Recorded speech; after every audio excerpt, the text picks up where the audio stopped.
I think there's been a little bit of disrespect that's been taking place in this matchup here, AJ. Minus 275 was the open for Brito, plus 200 decision for William Gomis, who, if you just look at him, he's just consistently disrespected by the odds makers and just by people who like not book the fights, but the people who just like assess the matchups. A lot of people are saying steamroll for Joanderson, Brito. This is a lock. And anytime you think that, that's when things just get really dangerous and you got to like take a step back if money is on the line. Gomis, super technical, fast, has good takedown defense, has all the intangibles that aren't eye-catching and eye-popping and make you be like, I have to tune in. But this is a dude who is very frustrating to bet against because he wins fights. Brito, AJ, give me your assessment. You're talking to a brand new fan, right? A fan who just came out the woodworks and you're like, yo, you got to check out this dude, Joanderson, Brito, man. I'm telling you, he's just different. He's balls to the wall and he just makes exciting fights, even though he lays on his opponents for, half the time or whatever the case may be. What does a Joanderson Brito fight look like? Well, first off, you don't mention that he's laying on him for 2.5 minutes out of the entire or 2.5 minutes out of each round. But either way, Derek, how you look at Joanderson Brito, this dude's a wild man, right? He has that pit bull style of attack. He's going to get you. He's going to put pressure on you. He's going to try to maul you. And that's what he's going to look to do to Gomis right here as well. And the best part about it, man, is he has nonetheless the power that he has, but the reckless abandon that he kind of goes into it. This dude's an absolute crazy man going into it. And if you are excited to see that kind of style of fight, you're going to be very excited when you watch a Joanderson Brito fight.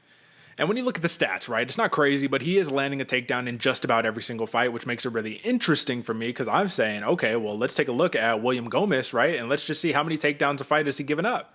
Well, aside from no fight, this one, the Fire Marshal fight, right? He got taken down a couple times, still won the fight. Again, it's limited, right? Jarno Aarons, Francis Marshall, and then Giannis Gamori. Like the strength of schedule hasn't been fantastic, and I think that this is legitimately going to be the toughest test because Joanderson Brito brings an athleticism and an aggression that's just hard to fathom, and it's hard to get going in your rhythm if you're a technical striker who relies a lot on the jab. So he needs to pump that jab out. But one thing we know about Joanderson Brito is everything is big animations, right? In the last fight that he had against Jack Shore, when he was blasting leg kicks and destroying Jack Shore's leg, everything was still full forward. The big turn.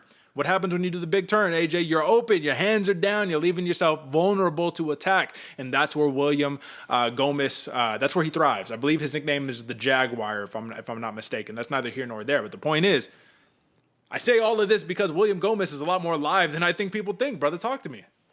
Absolutely more live than a lot of people think, Darren. I'm giving him a lot of credit here, or I guess I'm not giving him a lot of credit because everybody's thinking Joanderson Brito is going to be that guy, and that's what it's looking like. But, man, Gomis, he has all the intangibles to be able to do the stuff. Not like you said, the jab's on point. Brito does drop his hands when he's throwing those big power kicks. And if Gomis is able to pinpoint those holes, then we're going to see some stars, man. Then we're going to see something going crazy. But one thing I do like most about William Gomis is his clinch, man. He's dangerous in the clinch. And I think what's the height difference on Joanderson Brito? Like some 6 inches, 7 inches, something. I forget the exact one. But either way, 4 inches. Still dangerous, and especially when Brito does throw those reckless abandon, right? He's throwing those big shots, those looping shots. He ducks his head a little bit. That's a perfect time for Gomis just to hit that tie clinch and throw some knees up the middle.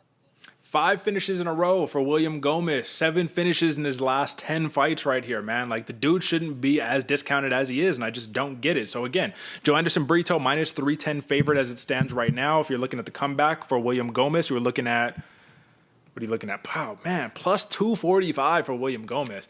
Obviously, Joanderson Brito is the pick. Tenacity, again, just like athleticism that breaks people, and if you're not able to overcome it over the course of a 3-round fight, you're going to drown, right? He's going to get up ahead so fast, you're going to have to play makeup, and that's going to be the tough part. But this is a home game for William Gomis, and more important than that right here, bro, is you have, like you had just mentioned, you have that major height advantage, and then it's a 1-inch reach advantage, but you're a southpaw, right? So orthodox southpaw right here. This is going to make it really, really interesting for the southpaw fighter to see how that lead kick, that rear leg, stacks up against Brito. Because if you could knock out the breadbasket, if you could take away from that kind of power source right there, I think you could really hinder Brito. Without the athleticism, I think Brito isn't nearly the fighter as he is with it. It's like a cheat code, but you work for it, so it is what it is. So do we lay any money on the dog for being alive here at William Gomis, or is Brito too much of an animal that you just got to stick with the pick and keep it pushing?